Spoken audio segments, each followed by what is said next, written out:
오늘 본문 말씀은 우리가 잘 아는 말씀이에요. 여러 가지 주제로 많이 쓰이죠. 그런데 내용을 한번 살펴볼 필요가 있습니다. 예수님이 어디 있다가 이 제자들 앞에 오셨냐면 변화산 위에 있다가 오셨어요. 가장 영광되고 가장 화려한 순간을 예수님이 겪으시고 제자들에게 내려오셨어요. 흔히 베드로와 요한 그리고 함께 있었던 제자들 입장에서는 예수님의 이 기운이 쭉 이어지길 바랬을 거예요. 누구처럼? 모세가 하나님을 보고 난 뒤에 그 얼굴에 광채가 남으로 사람들이 두려워했던 것처럼 예수님의 모습 속에서도 이들이 바라본 그 모습이 비춰지기를 바랬는데 내려왔더니 모세가 겪었던 것과 비슷한 상황이 수근수근수근 시끄러워지기 시작해요. 예수님이 내려왔는데 반기거나 두려워하는 모습이 아니라 오히려 무슨 눈초리요? 의심의 눈초리로 주님을 오히려 바라보는 거예요. 이유가 뭐예요? 제자들이 귀신 들린 아이 하나를 치유하지 못했기 때문에. 심지어 이 일 때문에요. 바리새인과 서기관들이 제자들을 힐난하고 있습니다. 손가락질하고 있는 거예요. 그것도 못하면서 힐난하고 있는 상황이에요. 그때 예수님이 제자들을 먼저 꾸짖지 않으셔요. 먼저 하신 일은 뭐예요? 이 귀신 들린 아이의 아버지와 대화를 하셔요. 그리고 이 아이에게 있는 귀신을 쫓아내십니다. 그리고 나서 저녁에 제자들이 물어요. 예수님, 왜 우리는 그 귀신을 쫓아내지 못했습니까? 그때 주님이 뭐라고 말씀하셔요? 기도 외에는 다른 방법으로는 이런 유가 나갈 수 없느니라 라고 기도의 중요성에 대해서 알려주고 계십니다. 오늘 우리도 함께 모인 이유는요, 뭐 하려고 모인 거예요? 기도하려고 모인 거예요. 그러면 뭐 하면 돼요? 기도하면 됩니다. 기도하면 다 됩니다. 기도가 모든 문제의 해답이 맞습니다. 그래서 우리는 기도해야 돼요. 오늘 말씀을 통해서 다시 한번 왜 기도해야 되는지, 어떻게 기도해야 되는지 우리가 함께 나누면서 오늘도 제대로 주님 앞에 기도하는 우리가 되기를 간절히 소망합니다. 오늘 본문은 첫 번째로 제자들의 모습 속에서 우리가 답을 찾기를 원하세요. 평상시처럼 해도 안 되는 때는 있습니다. 이게 제일 중요해요. 예수님이 변화산에 올라가셨으니 제자들이 무엇하고 있었냐면요. 사람들과 함께 있으면서 사람들을 가르치거나 그들에게 복음을 증거하거나 아니면 병든 자를 고치는 것, 귀신 들린 자를 쫓아내는 것이 제자들의 당연한 일이었어요. 그러니까 귀신 들린 어린아이를 데려온 아버지, 그 어린아이에 있는 귀신을 쫓아내지 못한 게 이유는 단순한 거예요. 원래 하던 중이에요. 병자도 고치고 귀신 들린 자를 쫓았는데 이 아이만 쫓아내지 못하고 있었던 거예요. 제자들은요, 나쁜 짓을 한 게 아닙니다. 제자들은요, 하나님의 말씀, 예수 그리스도의 사명에서 벗어나 있는 상태가 아니에요. 그냥 내가 평상시에 하던 대로 평상시와 똑같이 그냥 하고 있었던 것뿐이에요. 그런데 중요한 게 있어요. 이 평상시에 우리가 하던 대로 하는 것이 문제냐? 아니요. 평상시에 우리가 참 잘하고 있습니다. 그러니 평상시에 하는 게 잘못이 아니라 이 평상시에도 하던 것 중에 무언가 부족한 것이 있더라라는 거예요. 우리가 평상시에 신앙생활을 하는 것을 보면요. 참 잘하고 계세요. 우리 장로님들, 권사님들 보시면 정말 저만큼만 하면 훌륭하다 할 만큼 신앙생활을 잘하고 있어요. 그런데 오늘 제자들과 같은 상황이 발생해요. 뭐예요? 열심히 나는 평상시처럼 하는데 안 돼요. 아니, 평상시처럼 하면 돼야 되는데, 평상시처럼 내가 노력하면 돼야 되는데 분명하게 안 되는 부분들이 생겨나요. 그 이유가 뭘까요? 최종적인 답은 아주 단순해요. 기도하지 않았기 때문이다 라고 이야기합니다. 그러나 우리가 알아야 될 게 있어요. 그것은 주님은 우리에게 파도를 보내신다라는 사실이에요. 흔히 우리의 신앙을 파도로 표현을 합니다. 왜요? 어쩔 때는 높은 파도처럼 위로 올라가기도 해요. 그런데 어쩔 때는 뭐예요? 낮은 파도처럼 밑으로 부서지는 것처럼 느껴지기도 해요. 왜 우리 신앙이 굳이 파도를 쳐야 될까요? 강가처럼 맑고 평안하게 그냥 잔잔하면 좋을 텐데 왜 이 파도를 하나님은 우리에게 제공하고 계신 걸까요? 이유는 단순히 살리기 위해서. 흔히 파도가 치는 이유를 과학적으로 설명하면요, 달의 중력 때문이다 라고 설명을 해요. 아니, 달이 저렇게 멀리 있는데 어떻게 그 중력 때문에 파도가 칩니까? 아, 그렇대요. 저도 몰라요. 저는 과학자가 아니기 때문에 과학자들이 설명해 주는 대로 그렇다라는 말을 믿어요.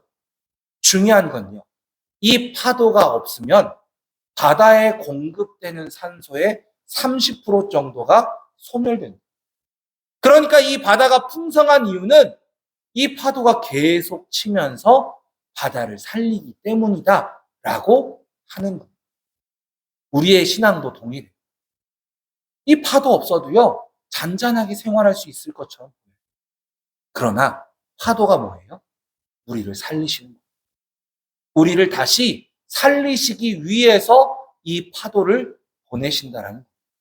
제자들이 무능하기 때문에, 제자들이 악했기 때문에 이 병자를, 이 아이를 못 고친 게 아닙니다. 오히려 이 파도를 통해서 제자들에게 무엇 하시기 위해? 가르치시기 위해. 제자들에게 부족한 것을 채우시기 위해서.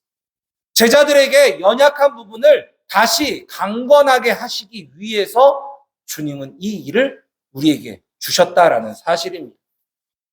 한번 저는 그래서 우리의 신앙생활 속에 찾아보거나 기록해보는 부분들을 가지셨으면 좋겠어요. 흔히 신앙일기라고 하는 부분입니다. 내가 오늘 하루 있었던 하나님과의 관계를 일기로 써보는 거예요. 하나님이 나를 어떻게 도와주셨는지, 하나님이 어떻게 역사하셨는지. 처음 했을 때는요, 막막해요. 왜요? 평상시에 뭐 별일 없이 지나가는 것처럼 느껴지거든요. 그런데 밤마다 잠들기 전에 기도하시는 분들이 이 일을 이미 하고 있는 거예요. 하나님, 오늘도 나를 지켜주시고, 오늘도 나를 도와주시고, 나와 함께 해주심을 감사하는 그 기도처럼 나와 함께 하셨던 그 일들을 기록해 나아갈 때, 잔잔한 것 같았던 시간 속에서도요, 잔잔한 파도가 계속 몰아치고 있었고, 그 가운데 그 일들을 통해 주님께서 나를 다시 살리시는 경험들을 내가 하고 있었다라는 사실을 깨닫게 될 때가 더 많아요. 그래서 오늘도 저녁에 주무시기 전에 기도하셨으면 좋겠어요. 오늘 하나님이 나에게 어떻게 역사하셨는지, 하나님이 나에게 어떤 파도를 보내셨는지, 때로는 누군가를 통해서 나의 마음을 아프게도 하시고, 때로는 나의 육체가 연약해진 부분 때문에 힘들었던 부분도 있지만 그 가운데 주님이 어떻게 역사하셨는지를 우리 스스로 주님 앞에 고백하면서 감사로 나아가는 우리가 되기를 소망합니다. 그러면 아마 어떤 분은 그렇게 질문하실 거예요. 목사님은 그런 일기 씁니까? 안 써요, 저도. 저도 일기를 쓰지는 않아요. 그러나 가끔씩 이 생각이 날 때마다 기록해요. 저는 핸드폰에 이렇게 펜으로 쓰는 기능이 있거든요. 그것을 기록하면서 하나님, 이런 은혜를 주심을 감사합니다. 라고 기록할 때가 있어요. 제가 왜 기록하냐면요, 사실 그 고백이 저의 설교로 다 녹아지거든요. 나중에 말씀 준비할 때 그거 다 보고 하나님이 나한테 이렇게 역사하셨구나, 이렇게 나한테 하셨구나라는 것을 가지고 말씀을 나누는 거예요. 이 자리에 계신 분들도 다시 한번 주무시기 전에 오늘 하루 나에게 주님이 역사하셨던 것, 그 파도를 한번 기록해 보는 분들이 되시기를 소망합니다. 두 번째로 이제 이들이 이 파도 속에서 어떻게 이겨나가야 할까요? 이기는 방법은 첫 번째가 바로 오늘 아버지가 보여준 행동에서 찾을 수 있어요. 바로 간구하는 자가 되어야 돼요. 사실 제자들의 입장에서는 예수님이 나타나자 반가웠을 거예요. 그런데 아버지의 마음도 동일하게 반가웠을까요? 아니요. 제가 봤을 때 아버지의 언어를 보면 예수님을 그다지 반가워하지 않아요. 왜일까요? 제자들이 못했기 때문에 그 주님이신 예수님도 못하실 거라고 단념한 마음이 있거든요. 제자들이 서기관과 바리새인들의 비난 속에서 한마디도 하지 못하는 그 모습을 보면서 아무리 그의 스승이다 할지라도 내 아들만큼은 못 고치시나 보다라는 의심된 마음으로 누구를 바라봐요? 주님을 바라봐요. 그래서 뭐라고 이야기합니까? 하실 수 있습니다.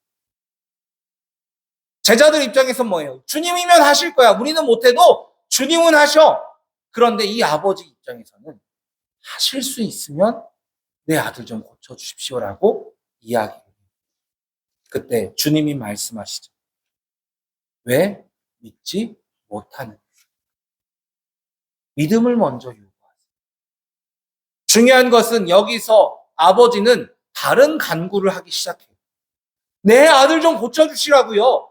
내 아들을 지금 빨리 고쳐주셔야 됩니다. 저거 보십시오. 지금 거품 물고 쓰러졌는데 얼마나 다급한 상황인지 아십니까? 라고 하지 않아요. 아버지는 뭘 구해요? 나의 믿음 없음을 불쌍히 여겨달라고 고백해요. 우리의 간구 또한 이 두 가지를 잊지 않으셔야 돼요. 믿음이 없이 구하는 것은요, 절대 결론을 받아들일 수 없어요. 주님의 앞에 내가 기도하면서도 간구하면서도 믿지 못하면 절대 하나님의 응답은 우리에게 주어지지 않습니다. 그러나 그것보다 더 중요한 게 있어요. 하나님, 나의 믿음 없음을 용서하시고 나로 주님이 행하신다라는 것을 믿는 자가 되게 해달라고 간구하는 자가 되어야 돼요. 우리도 일을 하다 보면 안 되는 일들이 얼마나 많은지 몰라요. 세상적으로도 안 되는 거 우리가 압니다. 흔히 불치병이라고들 이야기하죠. 안 돼요. 의사도 못 한대요. 사람들은 다 못한다고 두 손 두 발 들어요. 그러나 중요한 건 뭐예요? 하나님은 하셔요. 알지만 우리가 문제가 있습니다. 믿지를 못해요.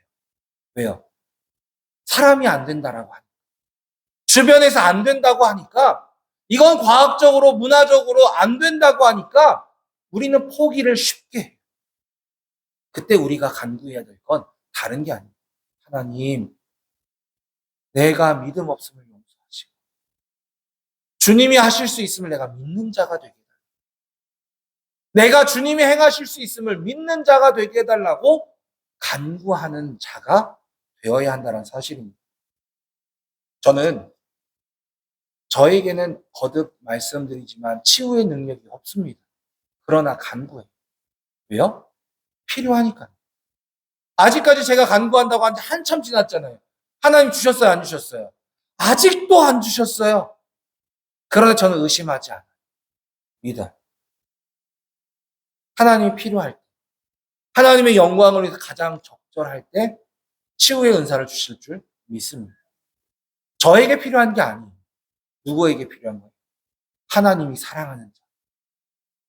하나님이 그 뜻대로 부르심을 입은 자들을 위해 필요하다라면 하나님이 저에게 치유의 은사를 주실 줄 믿습니다. 우리 동일해요. 우리가 무엇을 기도하는지 동일합니다. 우리가 믿음 없음을 주님 앞에 간구하면서 주님이 적절한 때에 주실 줄 믿고 나아가는 자가 되기를 소망합니다. 특별히 하나 더 우리가 기도해야 될 게 있어요. 우리 교회의 회복, 우리 교회의 부흥을 믿음으로 나아가는 거룩한 분들이 되시기를 소망합니다. 아마 이 자리에서 함께 우리가 기도하자고 할 때, 교회의 부흥을 놓고 함께 기도하자고 할 때 다들 기도하실 거예요. 그런데 그 가운데 믿음이 있이 기도하고 계십니까? 정말로 주님께서 우리 교회를 부흥시켜 주실 거라는 그 믿음을 가지고 기도하고 계세요? 아유, 이 정도면 충분한 겁니다. 이 정도면 열심히 한 겁니다. 아니요. 주님이 주실 줄 믿어요. 주님이 우리 교회를 다시 부흥케 하셔서 하나님이 쓰시고자 할 때 마음껏 사용하실 교회로 우리 교회를 다시 부르실 줄 믿어요.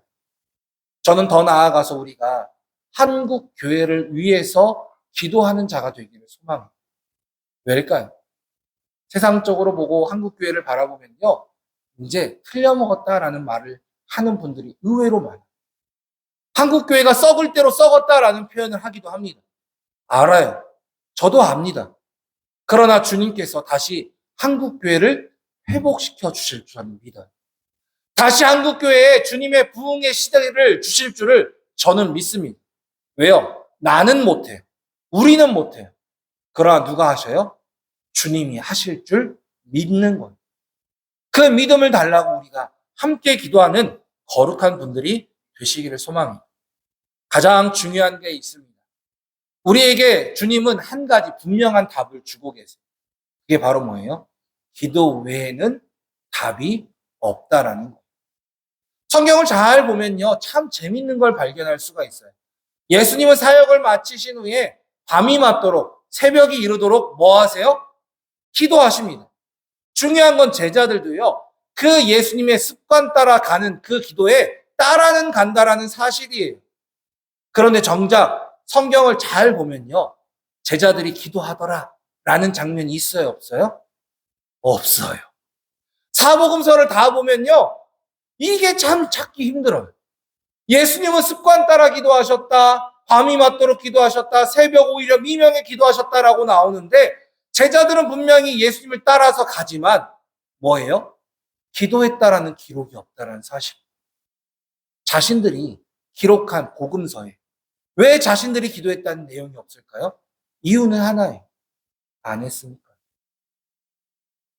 우리 교회도 마찬가지. 예배에 참석하는 분들은 많습니다. 예배 드리는 분들은 많아요. 그런데 이 예배 자리에서 진정으로 예배 드리는 분이 얼마나 되실까?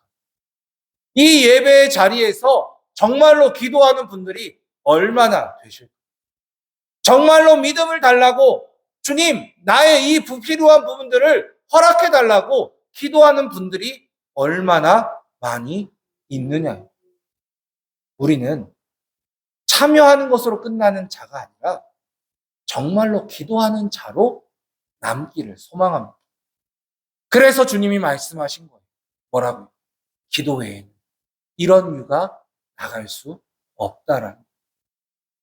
꼭 귀신을 쫓기 위해서 기도하라는 게 아닙니다. 기도만이 이런 모든 것의 해답이라는 것을 주님은 우리에게 가르쳐주고 계신 거예요. 기도하는 분들이 되시기를 소망합니다. 그냥 자리에 참여하는 것으로 만족하는 자가 아니라 정말로 이 자리에서 주님을 만나고 주님 앞에 간구하며 주님 앞에 기도함으로 우리의 모든 문제뿐만 아니라 주님이 평안케 하시고 파도 중에서도 우리에게 기쁨과 감사를 주시는 은혜를 경험하는 우리가 되기를 더욱 간절히 소망합니다. 우리는 기도할 때 주님의 뜻을 깨닫게 돼요. 나에게 필요한 것이 무엇인지, 주님을 위해서 행해야 할 것이 무엇인지, 말씀이 나에게 말씀하고 계신 그 뜻이 무엇인지를 진정으로 깨닫는 시간이 바로 기도의 시간이에요. 왜냐하면 기도가 주님과 대화하는, 주님과 만나는 유일한 길이기 때문입니다. 우리는 말씀을 읽고 이제 기도하는 분들이 되시기를 소망합니다. 그냥 자리에 참여한 자로서의 기도가 아니라 주님을 만나고 모든 답의 답이신 예수 그리스도 앞에 주님이 하실 수 있음을 믿는 믿음을 달라고 기도하며 나아가는 우리가 되기를 간절히 소망합니다.